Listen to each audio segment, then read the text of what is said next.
Hello. Hi. Hi. Hi. Hello. Hiya. Hi. Everybody. Hi. What's that not going on?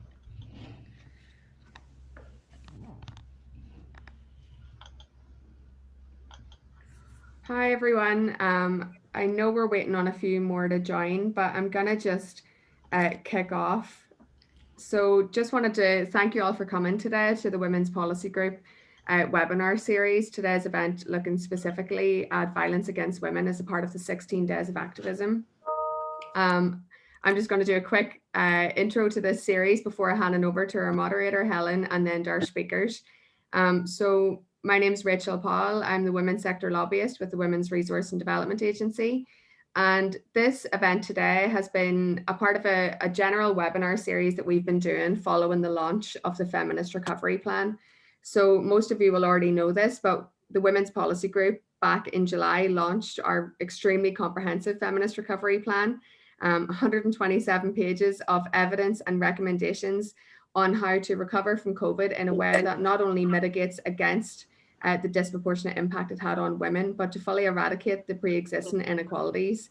So we've had a range of events up to now, and I'm going to post a link into the chat, which will bring you to all of the past events and the recordings of them, as well as a briefing for each event.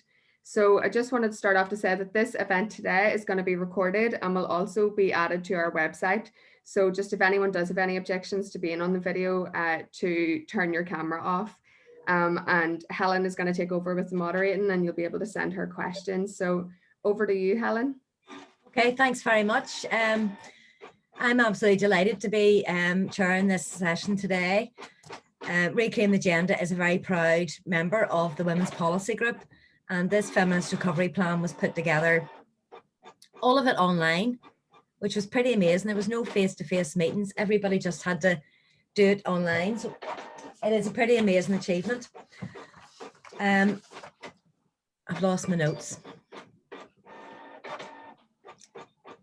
So today, this is all part of the 16 days of activism against gender-based violence.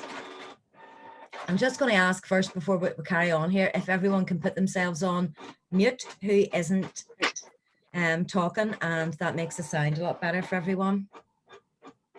Thank you. So the 16 days of activism against gender-based violence was started by the Global Women's Initiative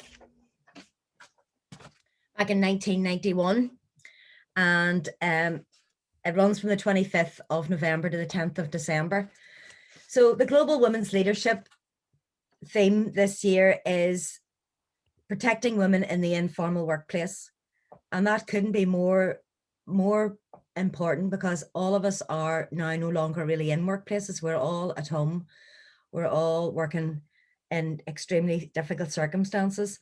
And we've all seen an increase in violence against women from the lockdown. And in fact, when this report was written, I think there was 4 deaths attributed to domestic violence, and that has probably increased. So the Citizens Campaign Protecting Women in the Informal Workplace and Eradicating Gender-Based Violence is more crucial than ever during the COVID-19 pandemic. And I have really messed up my notes here, so I'd like to introduce firstly Emma Osborne. Emma was a volunteer with the Women's Aid, and now she is the worker for Women's Aid. So sorry, Emma, I haven't given you a very good introduction there, but I'm just going to pass over to you rather than me waffle on here. No problem at all. Thank you, Helen. Yes, so I work for Women's Aid Federation in membership services. So we would focus a lot on policy and communications as well. And I suppose today I'm just going to set the scene around domestic abuse and give it a bit of context as to how that is manifesting more generally, and then also specifically during COVID. And then I'll talk a little bit about the legislation that's going through the Assembly at the minute as well, if that's okay. So yeah, just statistics to begin with, always fun. Domestic abuse levels in Northern Ireland are at their highest since records began in 2004-2005. In 2019-20, the PSNI recorded 31,817 incidents of domestic abuse. And that means they're responding to a domestic abuse incident every 17 minutes. They also recorded 18,640 domestic abuse crimes, and that amounts to 17.5% of all crime in Northern Ireland. So this is a huge issue in Northern Ireland. It always has been. It still is. COVID isn't exacerbating this. It's just highlighting it. And it's taking up a huge amount of police time. So during COVID, we saw an increase in reporting of domestic abuse incidents. At one point, the PSNI were reporting a 10% increase in calls about domestic abuse. And that's 10% higher than it was in the previous period of the previous year. And as Helen said, there has been a number of murders perpetrated against women in Northern Ireland since lockdown began in March. So it's now up to 5. We've had 5 women murdered by a male partner or relative in Northern Ireland since between March and August, which is a horrific statistic. And just for context as well, there was 4 women murdered in the entirety of the year of 2018-2019. So we've managed to surpass that in 5 months, which is shocking. And as I said before, we would like to be clear that domestic abuse has always been an issue. It's been highlighted and exacerbated by lockdown, but it's not new, and it was there before, and it will be there after COVID as well. And it is a gendered crime, and we need to be able to talk about it as a gendered crime. 69% of victims are women, 86% of perpetrators are male. This is an issue that is disproportionately impacting on women, disproportionately experienced by them, and we know that women are more likely to be experiencing domestic violence over a prolonged period of time compared to men, so they will experience domestic abuse for longer, and they are more likely to lose their lives as a result. They're more likely to be murdered by their abusive partner than men are. In terms of what Women's Aid have been doing over the last year, 561 women have stayed in our refuges and 316 children. 276 women couldn't avail of refuge because they were full. So it's 276 women that needed to get out of an abusive situation that couldn't, because there was no room. And we don't like to shout about that statistic, but I think that is important, that these women need somewhere to go, and we need to be able to give them a safe place to stay. 5,536 women and 5,143 children accessed outreach support through Women's Aid. And what that means is that allows those children and women to be supported at home. And Women's Aid across Northern Ireland has worked throughout lockdown to ensure that women and children have access to domestic abuse services during lockdown. And they continue to operate as well as we navigate this second wave of lockdowns as a result of the increase in coronavirus cases. So in spite of those very clear statistics outlining that this is a problem that is disproportionately impacting upon women, Northern Ireland remains the only part of the United Kingdom without a dedicated violence against women and girls strategy. The Istanbul Convention calls for gender-sensitive policies and strategies to tackle domestic abuse and violence against women more generally, and Northern Ireland is routinely ignoring that. And they have had opportunities. With New Decade New Approach, there was a number of strategies that were announced, and not one of them was a violence against women and girls strategy. Now, granted, we do have the gender equality strategy that will hopefully touch upon that, but having a really robust, dedicated violence against women and girls strategy is so important in order to be able to tackle violence against women and domestic abuse as a gendered issue. And I understand, our legislation needs to be gender neutral because it has to protect all victims, and that's completely understandable. But having a strategy that really outlines why this is a gendered problem and how it is affecting women differently is the first step in really being able to address that. CEDAW as well has observed that women in Northern Ireland are less protected as a result of our policies and legislation that just isn't there at the minute. And then, yeah, so a violence against women and girls strategy was added in as an amendment to the bill to be discussed, and that amendment was actually dropped by the Speaker. The reason being that they felt that it wasn't in the remit of the bill. So again, I ask, if not now, when are we going to get a violence against women and girls strategy, or are we just simply not going to get one, even though international human rights frameworks have said that we must have one, or that we should have one? And we've had ample opportunities now to bring one in, or even discuss the opportunity to bring one in. and that hasn't happened yet. But I don't want to be too negative, because 2020 has actually been quite a good year for positive steps have been made in order to protect women and children further from domestic abuse. We have had the introduction of the Domestic Abuse and Family Proceedings Bill, which is currently going through the Assembly. And what that will do is that will finally make coercive control an offence in Northern Ireland, and will bring us into line with the rest of the UK and Ireland. Women's Aid really welcome this legislation. We think it is really integral in order to criminalise coercive control, which underpins all domestic abuse. And we welcome that will now be formally recognised as law. We also welcome the Department of Justice's commitment to further legislation to address stalking and harassment and non-fatal strangulation offences. These are long overdue pieces of legislation that are going to protect women and girls in Northern Ireland, where they would be protected if they were in another part of the United Kingdom. If they were in England, for example, and they were being stalked, they would have recourse to address that, and they don't have that same recourse here, and that's unacceptable. However, when it comes to the domestic abuse legislation, there are things that we think are missing, and we do think that we are missing a domestic abuse commissioner, a dedicated domestic abuse commissioner that will oversee the implementation of this complex legislation. We actually, whenever we were submitting evidence to the Justice Committee on the proposed legislation, we put together a survey and asked our service users to complete it. And around 28 people completed the survey, women completed the survey. And we asked them what they thought about a domestic abuse commissioner, and nearly all of them said that they thought that it was very important to have a commissioner there, to have a dedicated mechanism there in order to oversee this legislation. And so that was very firmly in our evidence submission, and again was offered as an amendment and was not taken forward because it was felt that it wasn't in the remit of the bill. England and Wales have one as well, I think, which is really important to address. And there have been conversations around there being a more generic victims commissioner. But as I said at the beginning, this is 17.5% of all crime in Northern Ireland. A victims commissioner cannot effectively oversee the implementation of this legislation to address such a huge chunk of crimes that we're dealing with in Northern Ireland that people are being victimised by. I don't think it's practical. We also would like to see recognition of domestic abuse as a gendered crime.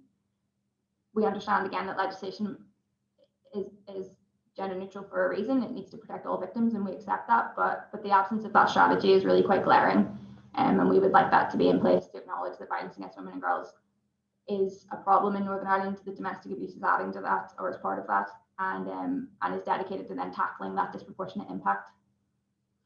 And we also think that there's an absence of a commitment of funding to this legislation as well. We need funding for services, first and foremost, to help people who have been through this crime, or to have been through this experience. Sorry, we need funding for training across the criminal justice system, because if this legislation is going to be justiciable, people need to know what it's about, and people need to really very clearly understand what coercive control is, in order then for there to be actual active recourse for people who have been affected by it. Otherwise, we're going to have this really incredible legislation in place, and no one is going to know how to apply it, and that's not useful for anybody. And we need to ensure that legislation is justiciable, as I've just said. There needs to be effective outcomes for people seeking recourse, and that will be a measure of its success. Thank you very much for listening. Thank you very much, Emma. Such a wealth of information that Women's Aid have. And as you say, it's very depressing. There are the statistics of the women who haven't been able to get help. But as you say, it's very important that that information doesn't go out there and get sensationalized, because it could put people off coming forward. So it is such a fine line that Women's Aid take in terms of how they manage the services and how they communicate to the public. And I think we'll probably talk about a bit about that as well. I'm going to introduce Elaine Crowley now. Elaine is the Good Relations Worker for the Women's Resource Development Agency, but she's also a key worker in the Raise Your Voice project against sexual harassment. and she's also one of the founder members of Reclaim the Night rally. And I could probably go on quite a bit there about what Lane is involved in. She's also a mother of 2 young children. So it's all juggling and working from home. So you're very welcome, Elaine.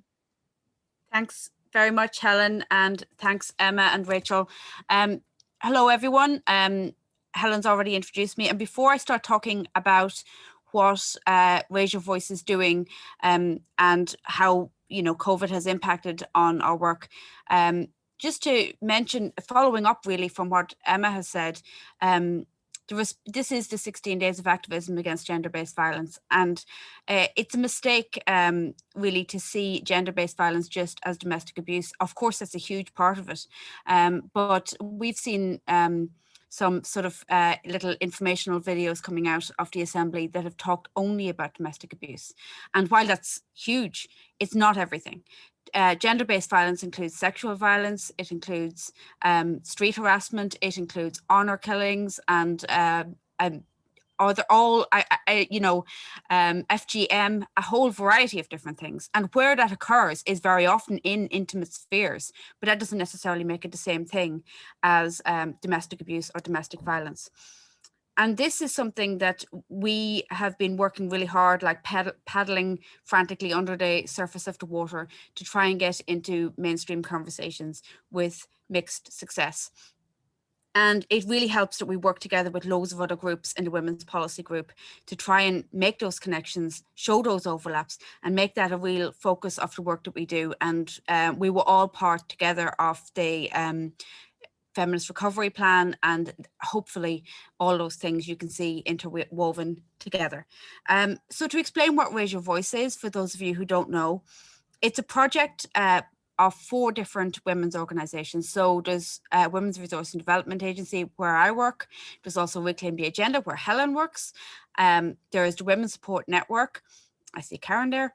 And there's also the Northern Ireland Rural Women's Network. So all 4 of us have different expertise, different reach, different experience, and we bring that together to try and do this project, which is against sexual harassment and sexual violence in communities across Northern Ireland.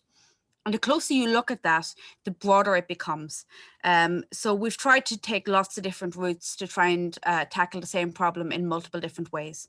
We are funded by the Rosa, the UK Fund for Women and Girls. I always say that wrong. And it has its roots really in the Me Too movement, in the movement here after the end of that famous rugby rape trial, and in all of the issues that we saw in public conversation around sexual violence, and the lack of understanding, the lack of awareness, the fact that most people don't fully seem to grasp the ideas of consent. So we decided to put this project together that looks at the problem from multiple different angles. So we do a lot of training. We have done so many workshops. They used to be in person, now they're online. And there's actually some coming up in the next week on the 1st and 8th of December for anyone who's interested. And we're still delivering in person as well, where that's possible. We do a lot of awareness raising, and this has taken multiple different forms and it's kind of morphed over time. It includes things like you might see some posters in your leisure centres that we got in there through bringing motions to local councils, and we'll come to that in a moment.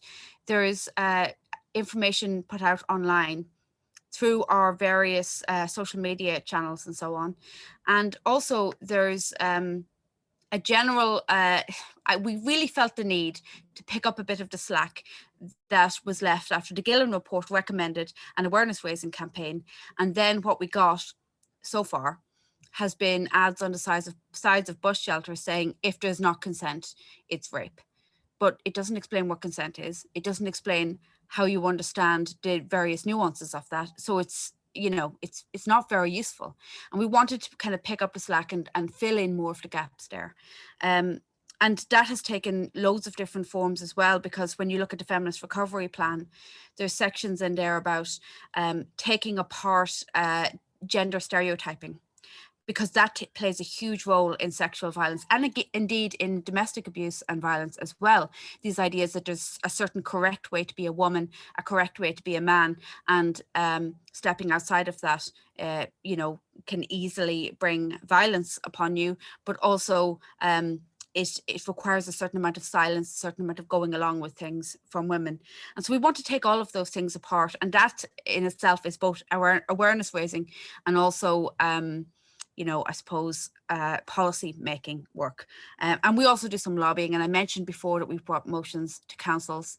The idea behind that was to have those councils support our submission to the hate crime review, which is something that it was taking place. It was almost at its end when the pandemic hit, but we'd been working on it for several months, along with several other groups from the Women's Policy Group and from outside it, I think, as well, on putting together a submission that argued that misogyny should be seen as a category of hate crime.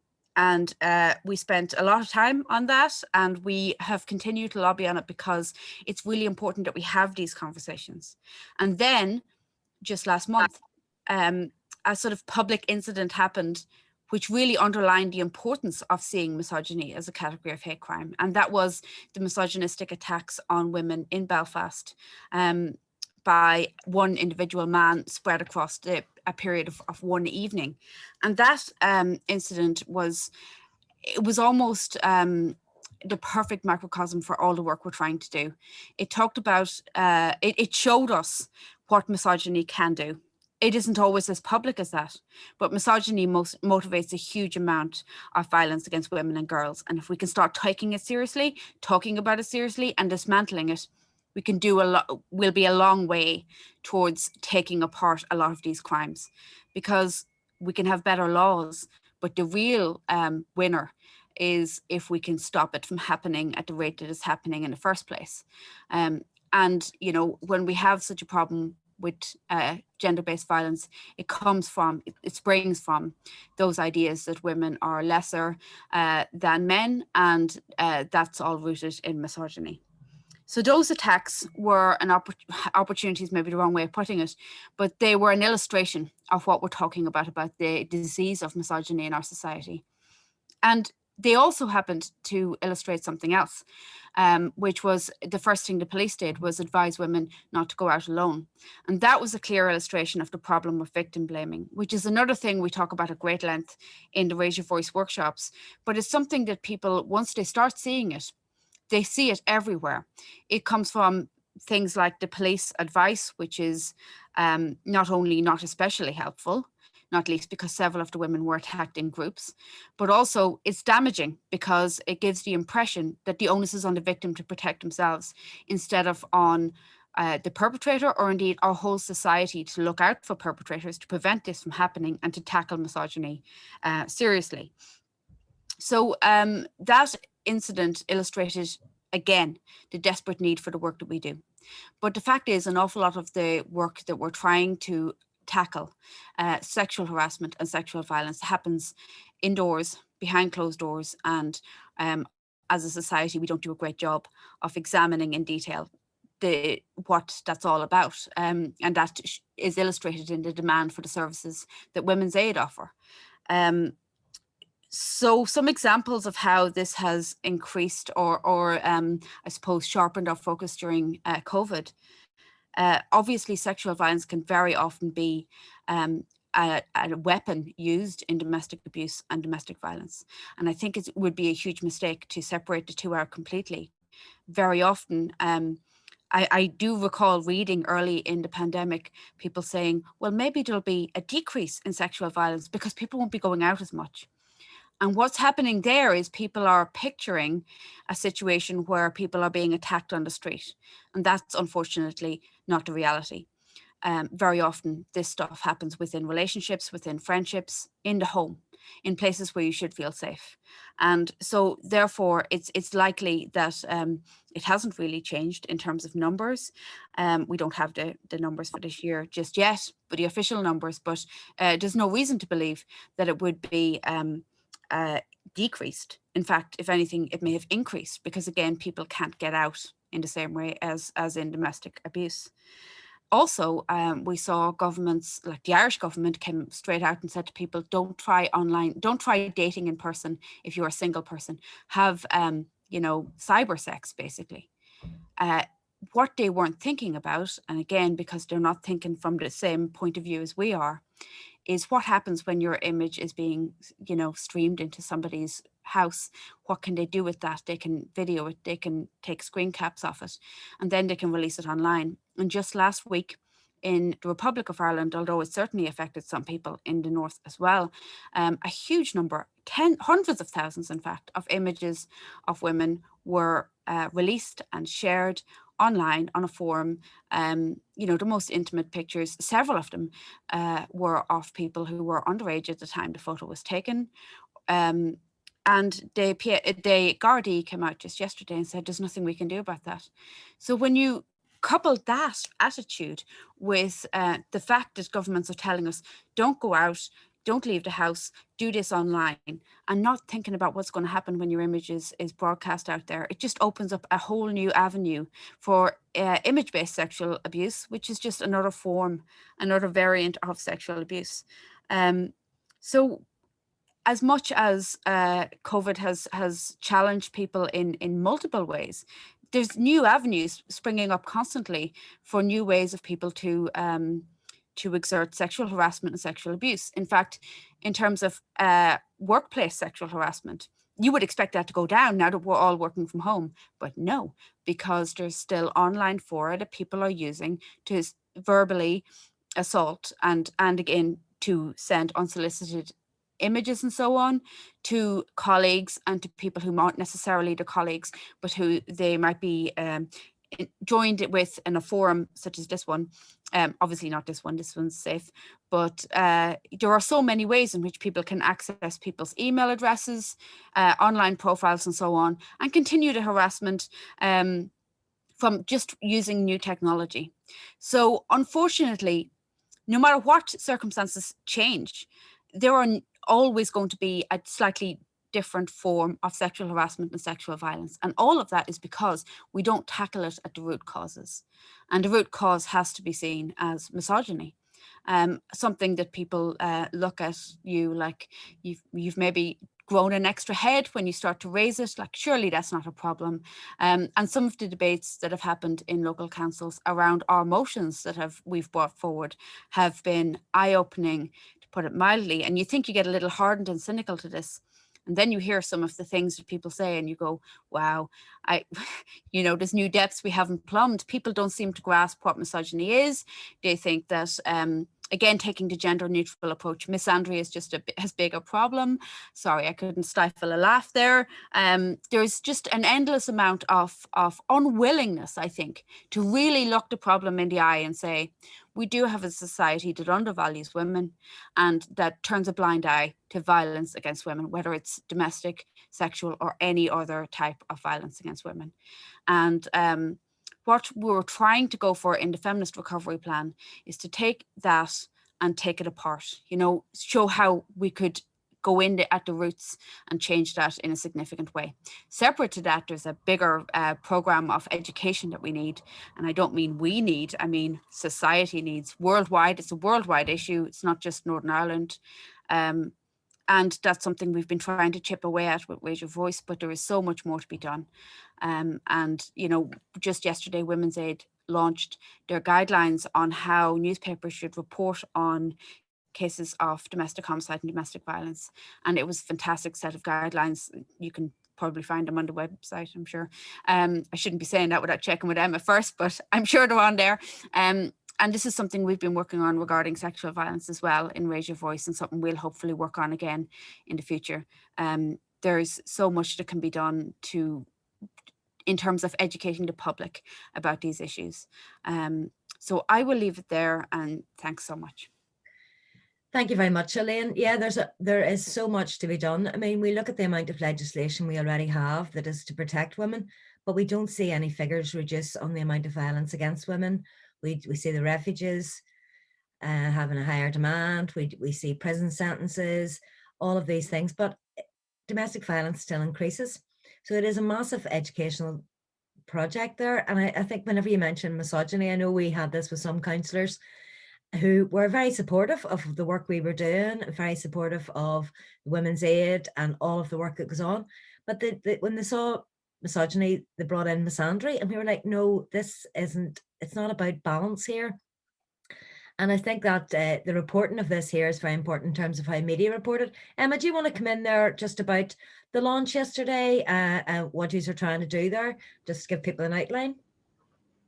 Yeah, certainly. So the impetus of this sort of really came from a huge amount of reporting around particularly homicides, where women had been murdered where there had been a domestic motivation, and kind of commonly occurring problems around that reporting, where basically they were framing it as a mental health issue as opposed to a violence against women issue, which is what was happening.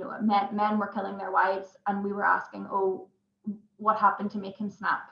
We see things like jilted lover murders girlfriend, and it really sort of that puts the onus on women then, where they are somehow at fault or complicit in their own murders, which women cannot be. You're not responsible for violence that is inflicted upon you, and we've been saying this for I don't know how long, and it still really hasn't sunk in. So that it very much came out of that, and the Southeastern Domestic and Sexual Violence Partnership approached Women's Aid years ago. I think we're talking about 2 years ago, about maybe partnering up and writing some guidance, and then so Women's Aid then produced the media guidelines. In doing so, we sort of very much looked at those recurring problems where men were being framed as pillars of the community who had lost their way somehow, and women were sort of very much either not in the narrative at all, they were absent from the narrative, or they were somehow being portrayed as being complicit in it, which has really horrific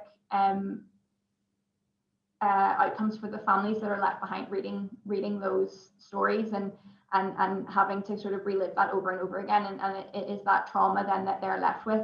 Now we tried to very much make our guidelines as focused on domestic abuse more generally as opposed to just homicides, because there are problems with reporting domestic abuse in general as opposed to just whenever there has been a murder. But they are interchangeable. One applies to the other, and they go hand in hand. And they're really just a tool that was intended to educate journalists about the wider context of abuse, about it as a violence against women, as a form of violence against women, and also talk about it more intersectionally as well, and how it impacts on people with disabilities, or people from LGBTQ communities, or people who are from ethnically diverse communities, or culturally diverse, and really sort of puts the onus on journalists to seek out organizations that specialize in working within those communities, and asking their advice, and just saying, how do we talk about this in a safe way, in a way that's really productive, that doesn't harm anyone, and that actively then will signpost people into services who read those articles. Because you were seeing articles where there had been a homicide, and they were it was maybe like a murder suicide, and they were only referencing Lifeline or the Samaritans, and I cannot fathom why that was happening. So we really want there to be a real onus on journalists to signpost people into services whenever they're writing something that is actually quite triggering and upsetting for a lot of people who are picking up the paper that day, or logging online, or however they happen to be getting their news. So that was really where it came from, and that's what we hope it will be a tool like the suicide guidelines, where journalists can really kind of go back to it again and again, and look at the recommendations and apply them, and hopefully mitigate any further harm to families who have had to endure unthinkable things. And at the launch yesterday, we heard from Frank Mullane and Marcella Leonard, who have both personal experiences of losing loved ones to domestic homicide, and they spoke very powerfully about how the media impacted upon them in the aftermath. And we also actually heard from Alison Morris, and Tara Mills also spoke, but Alison Morris said something that I really kind of stuck with me. She said that it's for defense lawyers to mitigate the crimes of their clients. It's not for journalists. And I thought that really summed it up well, that it's not for journalism to offer excuses to males who commit violence. It's up to their defense attorneys to do that. And that's what I hope is really the takeaway from that guidance. It is certainly an excellent piece of work. And I mean, the media reporting is absolutely disgraceful. So there's an education for them. They just want to sensationalize and put that out there. And it has such a negative effect. As you say, there's a lot of women who are triggered by that. But it's also the legislation, and it's the resources and the implementation of that. So we could get some really good legislation here, but unless there's a will to put that into place and to direct resources to it, it isn't going to be as effective as we want. And Northern Ireland is already seriously behind the law than the rest of the UK. So, I mean, what would need to be done to make that happen? Emma or Elaine? I'll come in on that, sure. Yeah, we certainly want that legislation to be appropriately resourced. We had heard during the consideration stage of the bill that there was no funding directly allocated to the domestic abuse and family proceedings bill. But there will be a subsequent follow-up bill where potentially they might have thought that they were going to be putting the resources, which is, you know, I'd offer them that excuse. I don't know if that is the excuse. I don't know if that's the reason, but that's what I'm prepared to accept. But whenever you're bringing in a new offence, this is a brand new offence. PSNI are going to need to be trained in coercive control. Judges are going to need to be trained in coercive control. Barristers and hopefully juries are going to need some sort of direction around what coercive control is and how that manifests and how it presents and the harm that it does, even though you can't see it. And I think that is something that needs to be appropriately resourced within this bill, and that very much sits within the remit of this bill. This is the offence that's being created, and we need training around that in order to have it be appropriately justiciable. To have people be able to take that to court and say, right, okay, this is I've been abused. I've been a victim of domestic abuse. I've been coercively controlled. What is going to happen about that now? And have that be something that can have a positive outcome for that person, and that requires funding, and that's just to do with the bill. If you take all of the other funding that we need around special service provision and making sure that there are enough refuges for women, and that the refuges that we do have are accessible to everyone, so that people who are suffering from disabilities can access refuge. That's so important. So that's a whole other type of funding. And if we take COVID and the issues that have come out of that, around the increase in domestic abuse reporting and people having to leave their homes, and the idea that, you know, the government was saying, you stay safe and you'll stay home, stay safe was their slogan. And that's not gender sensitive at all, because for a lot of women living at home, it's absolutely not a safe place to stay, and they really needed to get out. And funding around that, when there is a crisis and something happens and it's impacting disproportionately on women, you need to be able to allocate funding to that in order to address that problem. And that's not what we saw in Northern Ireland, and it is something that needs to be addressed, and it should have been addressed through this legislation, in my opinion. That's my position on it anyway. Yeah, funding is so important. It's integral to making something worthwhile. So while we may get this legislation, I'm sure this is something that the Women's Policy Group will be right on top of in terms of making sure that they have the resources to implement it. I mean, our government has had 3-year holiday to come back to COVID, but they've totally mismanaged as well. And I see today they put a video out for the International Day of Action Against Violence Against Women, and there was some quite poor statements in there around 1/3 of all abuse victims are men. Now, I find it actually very offensive, the entire statement. I don't know how anybody else saw that, but it's this idea of being gender neutral rather than actually calling it out. And it doesn't sound well for the future if we're trying to call out misogyny and get to the very root of it, excuse me, whenever the government hasn't really understood it.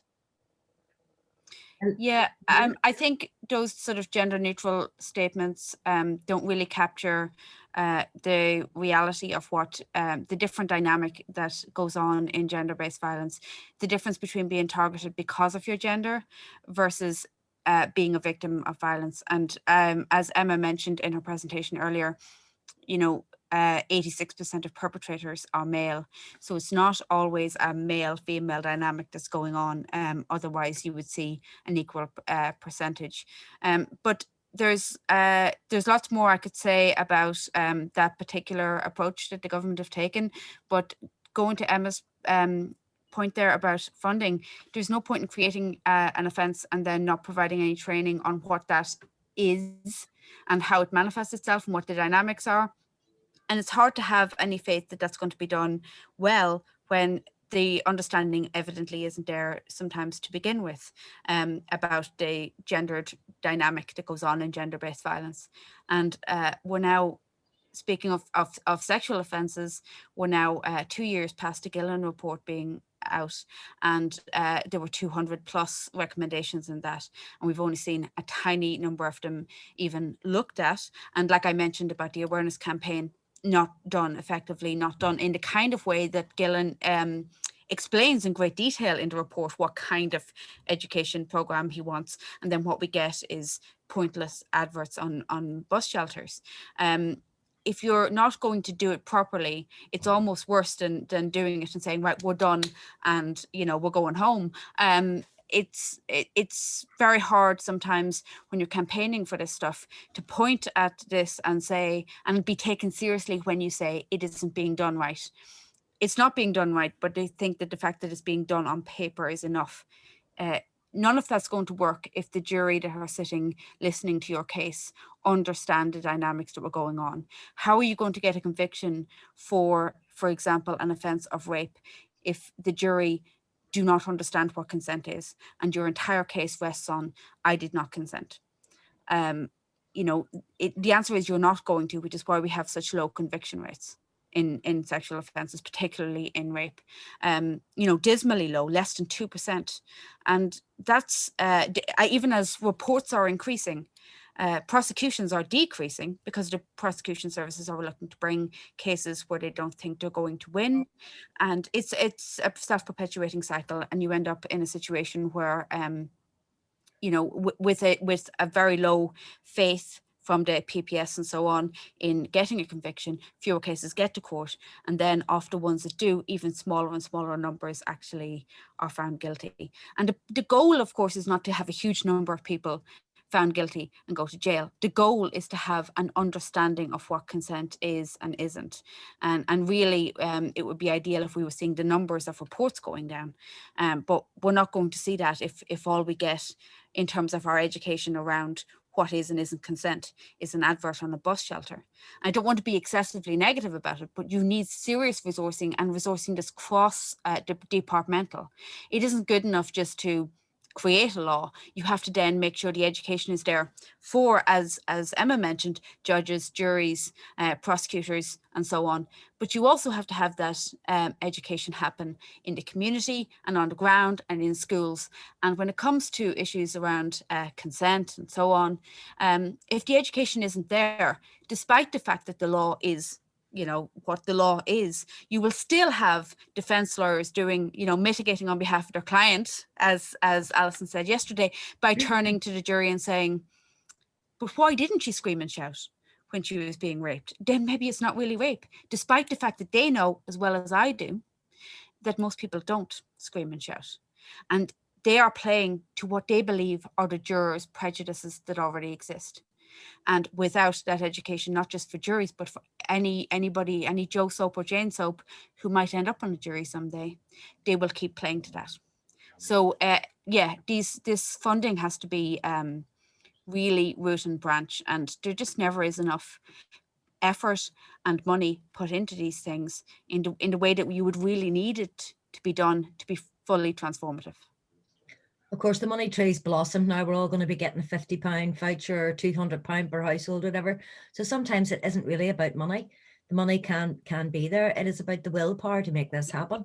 And we just don't see that. I mean, in my street alone there, we had a number of incidents during lockdown. One of them was domestic violence. And whenever you said that to somebody, they just went, oh, right, okay. You know, it was almost like, that's none of my business and it's nothing to do with me, and that's just between them. So we really need to be opening this out to the community, because we are the people who are working with people on the ground, and it is important that communities are safe and that we're all educated. So I think we have about 10 minutes left. We do have a question here, and it's from Freya. Is there a plan to help improve the family courts when it comes to domestic abuse, especially when it comes to recognising abuse and lessening risks of victims being re-traumatised in the courtrooms? I'm not sure if Emma wants to come in on that, but I know the victim support had some funding recently where they can provide someone who will escort someone right through the whole process and advise them and support them. Emma, did you have anything else you wanted to add on that? Yeah, we have asked that there be a full review into family courts, particularly in how they are used to, how they are re-triggering to victims, but how they are also used by perpetrators of abuse to re-traumatize their victims and survivors of their abuse. We have asked for that review. I don't know if this is nerves or it could. I don't know what the outcome of that is, unfortunately, just off the top of my head. But I know that it has been spoken about and that we have asked for it. Rachel Woods of the Green Party brought an amendment to the bill around legal aid reform. Basically, she wanted to create provisions whereby people who were on the cusp of qualifying for legal aid but don't actually qualify for it would be able to avail of legal aid for in situations where their abusive partner was going to court for free and was very much deliberately prolonging that experience, so that there needed to be more and more cases and or more court appearances in order to rack up charges for their partner or their ex-partner. It's a form of financial abuse. I mean, that would be something that we would see in our services quite regularly.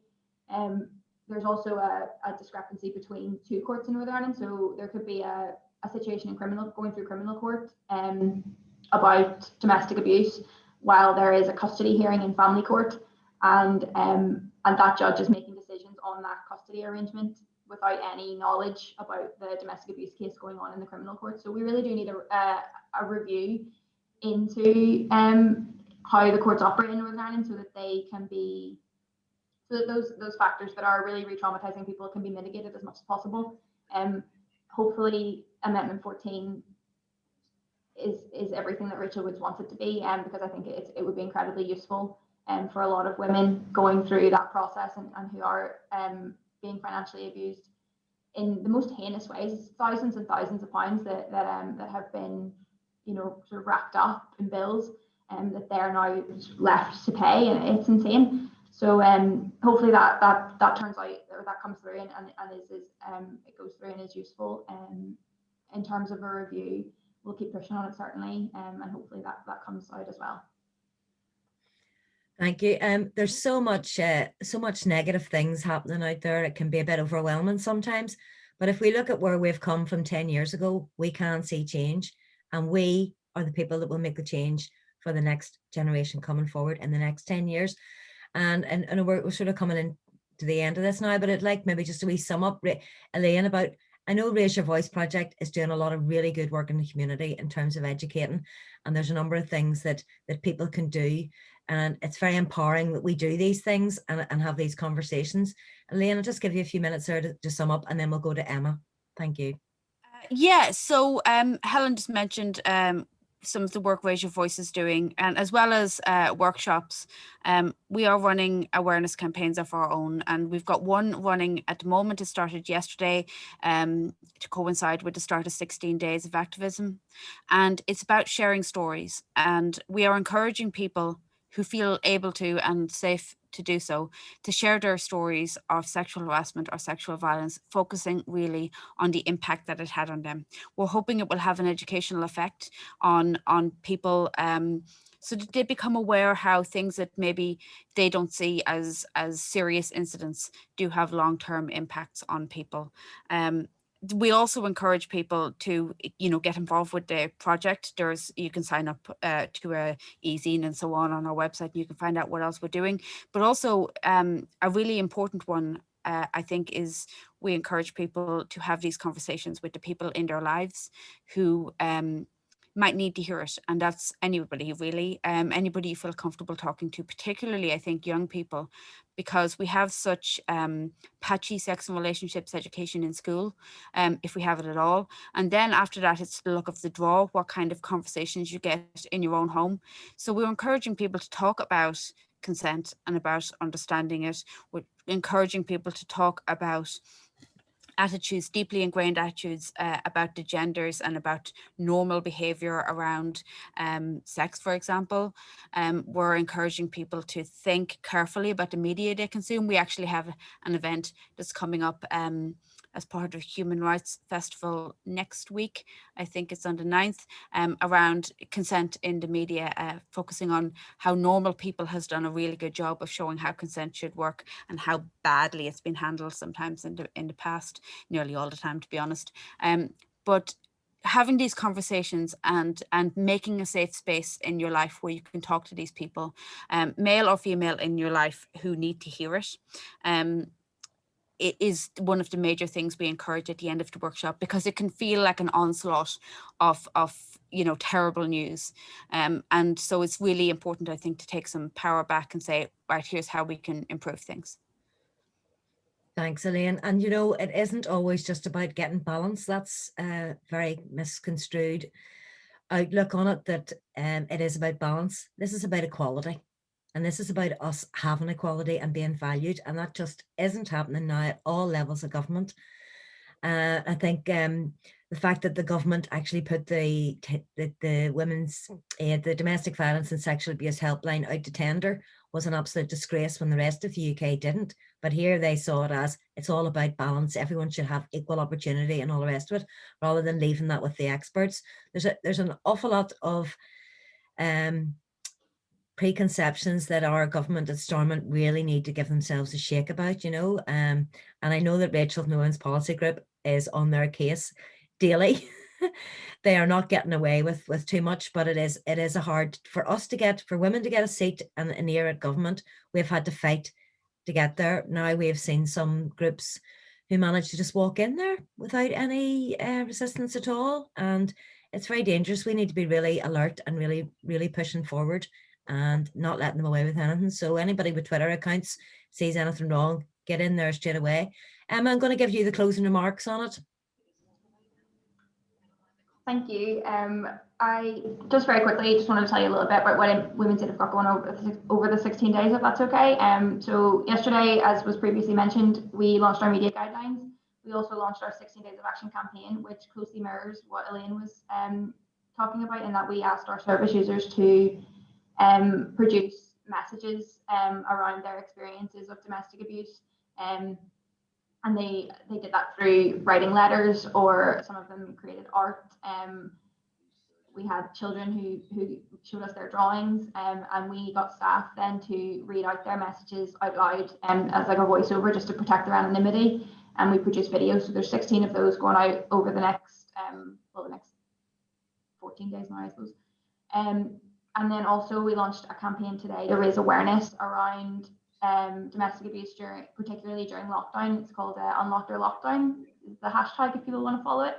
And there's a number of awareness raising things that are going on across Northern Ireland, not just in the city. We have 9 local groups across Northern Ireland that are, some in rural areas, some in cities, and we really wanted to get to every corner of Northern Ireland. So hopefully that is what's coming across, and you can find out more about that on our website as well, or again by following that hashtag. But yeah, thank you so much to the Women's Policy Group for allowing me to speak today. I really, really appreciate it. Thanks very much, Emma. Well, Emma's part of the Women's Policy Group, has us Elaine, has us I, has us quite a number of people on this here. And it's the work that happens through that really is about pushing government. So it's very much about lobbying. And it is certainly, it has been absolutely manic since lockdown for all of us in the community and voluntary and the women's movement. It has been a real push and a real hard struggle. So I'm hoping we can get a break over Christmas, but no, because they're throwing through a number of consultations that all have to be in by the 6th of January or the 14th of January. So women's work is never done, unfortunately. Anyone else want to, there's no more comments in the chat room, so just want to thank you all for coming. And what we can do is we can follow the women's sector lobbyists, we can follow Reclaim, we can follow Raise Your Voice, Women's Aid, raise the platform of those. Stories are powerful and the impact of those stories are powerful. So if anyone has a story they want to share, please do on our Raise Your Voice website, but also tweet out what else is happening there. Call out the government whenever you see them doing something wrong, and let's all together, we will make the change. It's going to be, it's not going to be tomorrow, but it will happen. So the next event we have, Rachel, do you just want to come in there and just let people know what the next Feminist Recovery, the Feminist Recovery Plan is the document for the future. It provides a sustainable, stable and equal way forward. It is definitely, so everyone just get a good read at it. It's, it's 126 pages, so take it a bit at a time, but it is the template for the future. And our government, if they would only pay heed to it, if only we were all up there in Stormont, we would see these changes happen. Rachel? Yeah, so thank you so much, Helen, for moderating this today, and to our two amazing speakers and members of the Women's Policy Group. I just want to emphasize again, the Feminist Recovery Plan was written by 18 different organisations who are all experts in different areas. So if there's any of the other areas that you are interested in, please do take a look. So this was our 6th webinar today. We have another one on next Thursday morning, and it's going to look specifically at human rights legislation. So we'll be looking at Brexit, a Bill of Rights, international human rights obligations, and how they impact women in Northern Ireland. So a really important conversation. So Helen already posted the link into the chat to where you can register for next week's event, and also keep track of everything else that has been going on. But again, this is a live document. It's not something that's just being set on the shelf. We're going to be working on it over the next year. So if you have any priorities that impact women in Northern Ireland that you think we should be working on, just give us a shout. And I'm going to send out a really, really short evaluation form to you all after this, just to complete. It's only a couple of questions on our end, so we know what sort of events to be running in the future. But thank you. That's all for me. And thanks again to Helen, Emma and Elaine, and to everyone who came today. Thanks, everyone. Thanks, everyone. Thank you. Bye-bye. Bye-bye. Bye.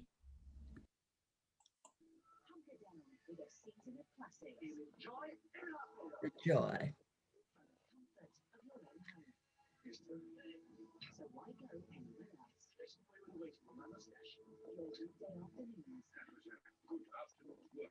Today from 2:15 on Drama.